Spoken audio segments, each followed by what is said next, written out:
계속 하겠죠. 시리즈입니다. 천국, 예수님께서 전하시는 하나님의 나라, 그것이 어떤 의미인지, 우리가 어떻게 그 천국을 이 땅에서 살아낼 수 있을지 우리가 계속해서 살펴보기를 원합니다. 제가 예수님을 믿게 된 것이 20살 때 뉴욕에서 유학 생활을 할 때였습니다. 형들을 따라서 이민교회였는데 교회에 가서 생활하다가 갑자기 예수님을 믿게 되었습니다. 그리고 성경을 열심히 읽었습니다. 신약 성경을 거의 다 읽었을 때였는데 하루는 교회에서 어떤 말씀 달력을 보게 되었습니다. 그 달력에 크게 하나님 말씀이 적혀 있는데 그가 찔림은 우리의 허물을 인하며 그가 상함은 우리의 죄악을 인하니라. 그가 징계를 받음으로 우리가 평화를 누리고 그가 채찍에 맞음으로 우리가 나음을 입었도다 라는 말씀이 있었습니다. 아, 너무 좋다. 예수님에 대한 너무 귀한 말씀이다 라고 생각을 했고 그런데 이게 신약에 어디에 있었지 생각을 했습니다. 그런데 알고 봤더니 구약이었습니다. 이사야 53장에 나오는 말씀인데 예수님께서 하시는 이 일, 예수님의 고난이 예언서에 벌써 그렇게 예언되어 있다는 걸 알고 굉장히 놀랐고 정말로 하나님의 그 크신 계획과 말씀에 대해서 잘 알 수 있었습니다. 예수님께서 하시는 일, 그리고 예수님의 고난은 그냥 그때 그냥 하신 것이 아니라 하나님께서 이미 500년 전, 그 이상부터 오래 전부터 계획하시고 말씀하셨던 것이지요. 그리고 예수님께서 그 예언의 말씀을 실현하신 것입니다. 우리가 예수님에 대해서 아는 것도 많고 잘 모르는 것도 많지만 그래도 확실한 것이 하나 있는데 예수님은 구약 성경을 그냥 달달달 외셨습니다. 구약 성경을 읽고 그 말씀을 가슴속에 다 아시고 특별히 예수님께서 이 이사야 53장을 읽으시는 장면을 한번 상상을 해 봤습니다. 그 말씀 읽으면서 그 예수님이 당하시는 그 채찍질과 그 징계와 그 고난을 읽으면서 이것이 예수님이 가실 그 길이라고 마음속에 새기셨을 것입니다. 그리고 그 말씀 그대로 순종하시는 예수님을 상상을 해보게 되었습니다. 오늘의 우리가 읽은 말씀은 이사야 52장입니다. 그 바로 앞에 있는 내용입니다. 그래서 오늘 본문 읽으면서 예수님께서 과연 어떤 그 말씀과 배경 가운데에서 그 앞에 어떤 일이 있었길래 그것이 빌드업이죠. 그렇게 되어서 점점 하나님의 말씀이 진행되어 결국 주님의 고난에까지 이르게 되었는가 하는 내용을 우리가 볼 수 있겠습니다. 그래서 이사야 52장 함께 볼 텐데 1절의 말씀 먼저 한번 보시겠습니다. 1절 제가 읽어드리겠습니다. 시온이여 깰지어다 깰지어다 내 힘을 낼지어다 라고 되어 있지요. 첫 번째 단어 원래는 깰지어다입니다. 깨어라, 깨어라, 깨어라, 시온 그렇게 되어 있습니다. 시온이 지금 무슨 이유로 지금 주저앉아 있습니다. 잠을 자고 있든지 정신을 잃었든지 지금 굉장히 안 좋은 상태입니다. 그리고 하나님께서 내 아름다운 옷을 입을지어다. 시온은 우리가 지난주에 봤던 것처럼 다윗 언약 그리고 시온 언약을 상징하는 도시가 되겠습니다. 예루살렘의 다른 이름이고 하나님께서 특별히 사랑하시는 도시라는 뜻으로 시온이라고 부릅니다. 그런데 그 시온이 지금 하나님께 징계를 받고 또 세상 다른 나라들로부터 지금 굉장히 고난을 당하고 있는 것입니다. 그래서 지금 마치 주저앉아 있고 쓰러져 있는 상태입니다. 잠자는 듯이 어떻게 보면 죽은 듯이 이렇게 있습니다. 고난 가운데 있는 하나님의 백성입니다. 그런데 이제 하나님께서 이제는 깨어라, 깨어라, 내 힘을 낼지어다. 하나님께서 힘이 되십니다. 이렇게 너의 힘을 낼지어다 이 표현은 원래 조금 더 정확하게 말해보면 힘을 입어라. 그 힘을 하나님께서 주십니다. 하나님이 우리의 힘이십니다. 우리들도 예수님 믿으면서 신앙생활 할 때 때로는 너무 힘들다 또는 무기력하다 그럴 때가 꼭 있을 수 있겠습니다. 그럴 때 하나님이 나의 힘이시라는 것을 꼭 기억해야 하겠습니다. 주님께서 힘을 주십니다. 그런데 세상 사람들은 반대로 생각합니다. 힘이 하나님이라고 생각합니다. 바뀌었어요. 하나님이 힘이신데 그걸 바꾸면 안 됩니다. 힘이 하나님이다. 그렇게 되면은 큰일 납니다. 그러면 사람들이 힘을 숭상하게 되고 어떻게 해서든 이 힘을 뭐 권력이나 뭐 재물이나 이런 세상적인 것들을 더 얻으려고 그 목숨을 걸게 되죠. 힘을 더 얻으려고 자기 생을 다 낭비하고 또 힘을 조금 얻으면 그걸로 더 약한 사람들을 힘들게 하고 이런 일들이 있습니다. 힘이 하나님이 되면 그것은 우상입니다. 그렇게 되면 안 되고 거꾸로 하나님이 우리의 힘이십니다. 지금 시온이 정말로 세상의 고난 가운데 무기력하게 쓰러져 있는데 하나님께서 힘이 되십니다. 힘 되신 하나님께서 함께 하심으로 이제 시온이 너희 힘을 내게 될 것입니다. 거룩한 성 예루살렘이여 내 아름다운 옷을 입을지어다. 아름다운 옷, 영화로운 옷입니다. 여기서는 이 예루살렘이 하나님의 신부라는 이런 이미지가 있습니다.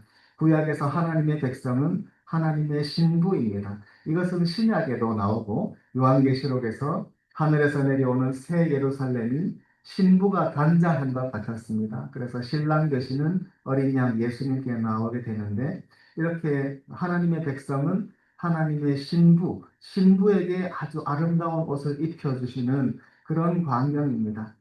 잘 아시듯이 신랑과 신부는 서로를 영화롭게 합니다. 서로가 서로의 사랑이고 자랑입니다. 서로를 이렇게 아름다운 옷으로 치장하고 높여주는 이 귀한 관계, 이것이 하나님과 백성 사이의 귀한 언약의 관계라는 것입니다. 하나님이 자기 백성을 얼마나 사랑하시는지 모릅니다. 그리고 얼마나 높여주시는지 하나님의 백성이라는 사실이 얼마나 존귀한 일인지 모릅니다. 그래서 하나님께서 이 귀한 아름다운 옷, 영화로운 옷을 입혀주셔서 세상 가운데서 높여주시고 세상 사람들의 칭찬과 인정을 받게 하십니다. 그러나 시온이 하나님 앞에 죄를 지으면 하나님께서 그 영화를 그리고 그 영광스러운 아름다움을 잠시 걷어가실 수가 있습니다. 도대체 무슨 일이 있었는가? 하나님께 사랑받고 하나님의 신부가 된 백성은 마땅히 하나님만을 믿고 의지해야 하지만 백성들이 그렇게 하지 않았습니다. 그래서 하나님을 버리는 거지요. 하나님 버리고 세상 사람들 하는 것과 똑같이 했습니다. 하나님을 버리면 어떻게 되겠습니까? 인생에서 하나님이 안 계시면 그 인생이 어떻게 됩니까? 그저 의지할 게 이 세상 물질밖에 없는 것이죠.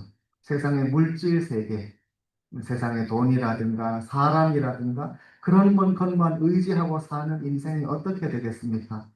혹시 잠시 잘 될지는 모르겠습니다. 세상의 돈이나 사람들의 인정이나 그런 걸로 잠시 부유하게 살 수는 있을지 몰라도 그 결국은 멸망입니다. 결국은 죽음입니다.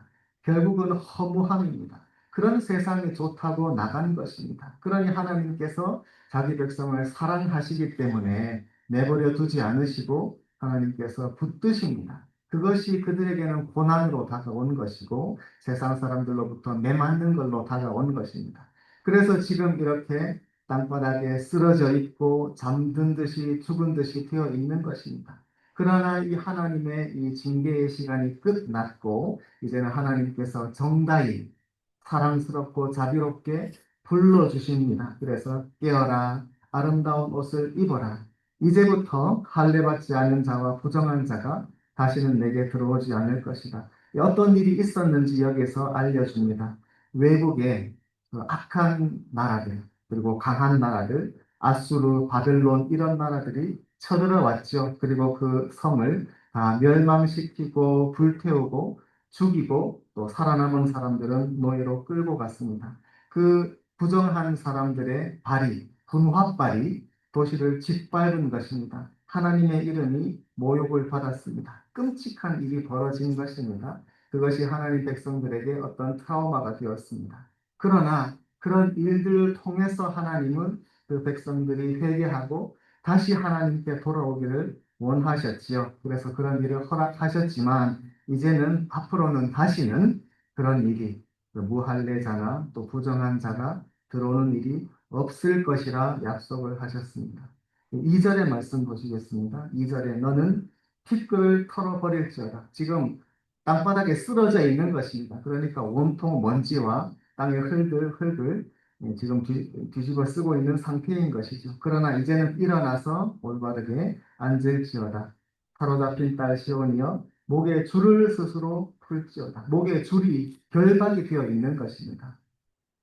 그 목에 이렇게 묶어서 노예처럼 끌고 가는 것이고 거의 짐승 취급하는 것이죠. 사실 사람이 얼마나 악한지 모릅니다. 사람은 사람에게 늑대다 이런 격언도 있습니다. 사람이 악해지면 정말 얼마나 악한지 하나님을 떠나고 자기 자신만을 위하는 그런 이기적이고 폭력적인 인간들이 다른 사람들에게 얼마나 악하게 하는지 모릅니다. 사람이 사람을 목에 줄을 묶어서 결박시켜 놓고 끌고 가는 짐승 취급을 하는 것입니다. 얼마나 원통하고 억울하겠습니까? 하나님의 백성에게 이런 일이 있는 것입니다. 우리가 처음에 하나님을 믿으면 이제 좋은 일이 있을 것이라 기대를 합니다. 맞는 말입니다. 하나님 모르고 살다가 이제 하나님께 돌아오고 하나님을 내 아버지로 삼고 하나님과 자녀되는 영원한 언약이 맺어져서 하나님을 사랑하고 기도하면서 살게 됩니다. 그러면 당연히 하나님께서 복을 주십니다. 그래서 좋은 일이 있고 하나님 주시는 축복을 받을 것을 기대할 수 있습니다. 그것은 당연한 일이에요. 그러나 때로는 하나님께서 고난도 주십니다. 이스라엘 백성처럼 만약에 우리가 다시 마음이 하나님을 떠났다면, 그래서 다시 세상으로 나간다거나, 하나님을 버리거나, 아니면 하나님 믿는다고는 하지만 그냥 습관처럼, 그냥 형식만 있고, 겉보기에는 하나님 믿는 사람이 됐지만, 속 마음은 딴 데가 있어서, 이 세상 것을 더 좋아하고, 그런 식으로 하나님을 버리면, 하나님은 때로는 고난을 주십니다. 그래서 뭐 몸이 아프든지, 뭐 여러 가지 일이 벌어져서 내가 잘못했구나 하고 하나님께 돌아올 수 있도록 유도를 하십니다. 때로는 그런 잘못이 없었음에도 불구하고 이 세상이 악하기 때문에 애매하게 당하는 고난이 있습니다.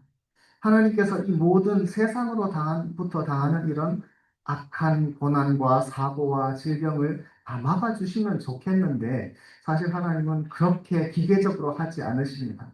사실 만약에 하나님 믿는 백성들이 자동적으로 모든 재앙을 피한다고 하면 사람들이 하나님 믿으면 병 안 걸리네, 사고 안 당하네 하면서 하나님 믿게 된다면 그것은 참 믿음이 아닐 것입니다. 하나님 믿는 것이 하나님 주시는 복을 받는 길이지만 그것은 기계적으로 되진 않습니다. 하나님 믿으면 복 받고 안 받으면 벌 받고 그렇게 간단하지가 않습니다. 인생이 그렇게 쉽지 않다는 걸 이제 우리들은 다 알 그런 나이가 됐죠. 하나님 믿어도 때로는 어렵습니다. 우리가 다 이해하기 힘들어요. 그럼에도 불구하고 이런 고난의 날이 있어서 이렇게 귓글을 뒤집어 쓰고 목에 줄이 매여 있고 이런 날이 꼭 올 수도 있습니다. 그럴 때 우리가 어떻게 해야 하겠는가? 이사야 52장의 말씀이 우리에게 소망이 되는 것이지요. 3절의 말씀 보시겠습니다. 3절 우리 같이 한번 읽어보겠습니다. 시작. 여호와께서 이와 같이 말씀하시되 너희가 값없이 팔렸으니 돈 없이 속량되리라. 여호와께서 이와 같이 말씀하시되 이것은 성경에 나오는 공식과도 같은 표현입니다. 이게 다 하나님 말씀이잖아요. 그런데 특별히 하나님께서 이 공식 쓰실 때가 있습니다. 여호와께서 이같이 말씀하십니다. 공식이거든요. 이 공식이 이사야에도 나오고 예레미야 여러 예언서에 계속 나오는데 하나님께서 굳이 이렇게 강조하시는 이유는 다시 하나님께서 백성들이 잘 들어라 이 얘기죠. 하나님 말씀이야. 당연한데 다시 한번 환기시켜 주시면서 하나님의 진심이, 하나님의 관심이 여기에 있다는 것을 우리들에게 강조해 주십니다. 그 말씀하시되 너희가 값없이 팔렸으니 돈 없이 속량되리라. 이스라엘 백성이 죽임당하고 또 노예로 팔렸는데 아무 대가를 받은 것도 없어요. 또는 뭔가 잘못해서 그런 것도 아니에요. 까닭 없이라고 나중에 나올 텐데 아무 값도 없이 그냥 팔렸거든요. 그러니까 다시 속량할 때도 다시 되찾아오는 것.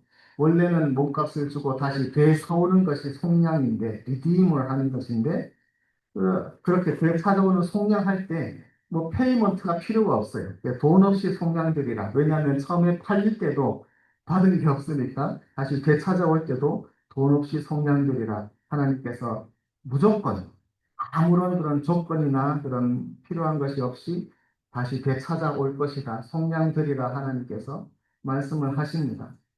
이스라엘이 당하는 고난을 하나님 다 아십니다. 그리고 이제 때가 되었으니 하나님이 다시 자유를 주시고 되찾아오실 것이라 약속을 하시는 것이죠. 우리들이 세상에서 고난 당할 때가 있습니다. 하나님 믿어도 때로는 힘들 때도 있을 것입니다. 이것이 어떨 때는 주의 사람들에게 털어놓기도 뭐하고 사람들이 이해해 줄 수도 없는 나만의 그런 괴로움이 있을 수도 있습니다. 때로는 그래서 사람들이 하나님을 떠납니다. 때로는 하나님께 불평합니다. 왜 하나님은 나에게 이렇게 하시는가? 그런데 욥이 그렇게 했습니다. 욥이 자기가 당하는 이해할 수 없는 고난, 아무 잘못한 것도 없고 이유가 없는 그런 고난을 엄청나게 당하잖아요. 그래서 나는 너무나 억울하다. 하나님 나에게 이러실 수는 없다 하면서 계속해서 욥기가 진행이 되는데 마지막에 하나님이 다 회복시켜 주시지 않습니까? 그런데 하나님이 다 잃었던 것도 되찾게 해주시고 몸도 다 낫고 다시 더 영화롭게 회복시켜 주시는데 그렇게 하시기도 전에 이미 하나님께서 욥에게 다 말씀하시는 그 순간이 있습니다. 폭풍 가운데서 하나님께서 욥에게 말씀하시는 그 순간에 다 해결되는 겁니다. 욥이 그동안 갖고 있었던 그 괴로움과 그 불만과 하나님께 막 빠지고 싶은 그 수많은 말들이 있었는데 정작 하나님께서 다 듣고 계셨다는 것을 그 하나님의 폭풍 속의 말 속에서 욥이 깨닫는 그 순간 다 해결됩니다. 그리고 도리어 부끄러워합니다. 오 하나님 내가 왜 그랬을까요? 내가 불평했던 건 내가 잘못됐습니다. 하나님이 알고 계신다. 이건 또 사실 충분합니다.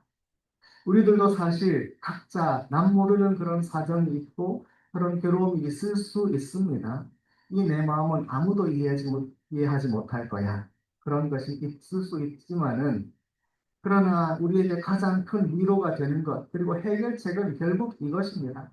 하나님이 다 아신다는 것입니다. 하나님이 실제로 그것을 언젠가 해결도 해 주십니다. 그래서 문제들이 다 떠나가고 회복되어서 내가 이전보다 더 나은 상태가 되는 그 때가 오겠지만 그 때가 되기 전에도 사실 하나님께서 말씀하신다 이 사실만 내 마음속에 딱 박히면 문제가 더 이상 문제가 아닙니다. 그래서 하나님께서 이렇게 말씀하시는 것입니다. 3절에 여호와께서 이와 같이 말씀하시되 이스라엘아 시온아 너가 그렇게 괴롭고 힘든 것을 너 혼자 이유 없이 당한다고 생각하지 말아라. 하나님이 나를 버리셨다고 생각하지 말아라. 하나님은 처음부터 끝까지 다 알고 계신다. 다 보고 계신다. 그리고 하나님께서 이렇게 말씀해 주신다. 내가 값없이 팔렸다는 거 하나님이 아시고 하나님이 돈 없이 속량하실 것을 하나님이 다 계획하고 계신다. 하나님이 보고 계신다는 이 사실만으로 사실은 문제가 다 해결되지 않습니까? 힘들수록, 괴로울수록, 몸이면 몸, 마음이면 마음, 또는 영적으로 그런 고난 가운데 있다고 생각하시는 분들, 내가 정말 인내가 필요하다고 힘든 날을 가고 있다고 느껴지시는 분들 계신다면 이 말씀을 붙드시기 바랍니다. 나는 몰라서 나 혼자 힘들어하는 것 같지만 아니다. 하나님이 다 보고 계신다. 하나님이 다 나에게 직접 특별히 말씀하신다. 그래서 하나님은 나의 억울한 사정, 값없이 팔렸다는 이 기막힌 사정을 하나님은 이미 다 알고 계신다는 것. 그리고 하나님이 반드시 이 모든 것을 바로잡아 주시고 나에게 선하게 베풀어 주실 것이라는 이 말씀을 붙드시는 것. 이걸로 사실은 다 해결입니다. 그리고 이것을 붙들고 기도할 때에 나의 문제가 없어지기 시작하는 것입니다. 하나님께서 이스라엘의 이 모든 사정을 아시고 다정하게 말씀해 주신다는 이 사실로부터 이스라엘은 이미 그 모든 상처가 치유가 되는 것입니다. 4절에 보시면 주 여호와께서 이와 같이 말씀하실 때 똑같은 공식 반복입니다. 하나님께서 또 강조하십니다. 호 아마라도나이 하나님 여호와께서 이같이 말씀하시되 백성이 전에는 애굽에 또 나중에는 아수르인에게 애굽과 아수르가 나오는데 이 두 나라는 그 이스라엘을 괴롭혔던 나라들의 대표입니다. 그래서 애굽은 시간적으로도 저 맨 처음 옛날부터를 가리키고 아수르는 최근 맨 나중 시간적으로 처음과 끝이고 지리적으로도 대부분 저 남쪽 끝 아수르는 저 북쪽 끝 시간과 공간 모든 곳에서 이스라엘을 괴롭혔던 그 원수들 그런 나라들을 하나님은 다 아십니다. 여기서 아수르라는 나라는 아수르뿐 아니라 바벨론, 페르시아 이 모든 그 북쪽에 있던 나라들을 다 포함하는 말씀이 되겠습니다. 이스라엘이 이렇게 앞뒤 옆에서 다 두들겨 맞았던 이런 사정을 하나님 다 아시고 그 이웃 나라들도 하나님께서 심판을 하실 것입니다. 6절 보시겠습니다. 6절 말씀 같이 한번 읽어보겠습니다. 시작. 그러므로 내 백성은 내 이름을 알리라. 그러므로 그날에는 그들이 이 말을 하는 자가 나인 줄을 알리라. 내가 여기 있느니라. 하나님의 백성이 하나님의 이름을 알 것입니다. 하나님이라는 단어는 다 압니다. 세상 어느 나라 민족들도 가치라는 단어는 알고 하나님 모르는 사람도 뭐 힘든 일이 있으면 오 하나님 부를 수 있죠. 그러나 하나님 백성에게 특별히 허락해 주시는 것은 하나님의 이름입니다. 구약에서는 여호와라는 이름, 신약에서는 예수라는 이름. 하나님의 이름은 그냥 단어가 아니라 하나님이 거기에 계십니다. 하나님이 이름을 두시는 곳이 시온입니다. 하나님께서 자기 이름을 그 자리에 놓도록 허락해 주시고 그 이름이 있는 곳에 하나님이 계십니다. 그리고 백성들이 하나님 이름을 부르면 하나님이 응답하십니다. 6절 끝에 내가 여기 있느니라. 하나님 이름을 안다는 것은 그냥 지식으로 안다는 뜻이 아니라 하나님의 이름을 부르면 하나님이 거기에 임하신다는 뜻입니다. 내가 여기에 있느니라. 하나님 여호와여 우리들은 예수님 부르면 그분의 이름을 우리에게 허락하셨기 때문에 우리가 그 이름 부르고 기도하면 하나님께서 즉시 오셔서 내가 여기에 있느니라 말씀하십니다. 그것이 우리들에게 주신 특권입니다. 하나님 자녀가 되어서 하나님의 아들, 딸이 되어서 제일 좋은 게 뭐겠습니까? 다른 어떤 것보다도 우리들이 하나님 아버지를 즉시 부를 수 있고 어떤 상황에서도 우리가 그분의 이름을 부르면 하나님 아버지, 예수님 우리가 부르면 하나님께서 즉시 응답해 주신다는 것 이렇게 선하신 하나님의 약속이 우리에게 있습니다. 그것이 가장 귀합니다. 우리에게 주신 이 귀한 이름, 예수 이름, 그리고 하나님은 우리 아버지시라는 이 귀한 이름을 편하게 마음껏 사용하시기 바랍니다. 안 딸습니다. 쓰라고 주신 이름인데 우리가 안 쓰면 그 하나님 안 좋아하십니다. 하나님께서는 우리가 그분의 이름을 자꾸 부르기를 원하십니다.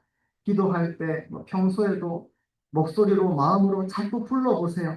하나님 그때마다 왜 자꾸 그래 그러지 않으시고 내가 여기 있느니라 그때그때 응답하십니다. 그리고 우리들에게 힘을 주십니다. 그리고 우리가 믿음이 없으면 믿음도 주셔요. 이 하나님 놔둬서 뭐 하겠어요? 이 하나님 능력을 써야지. 하나님의 이름을 우리가 사용해야죠.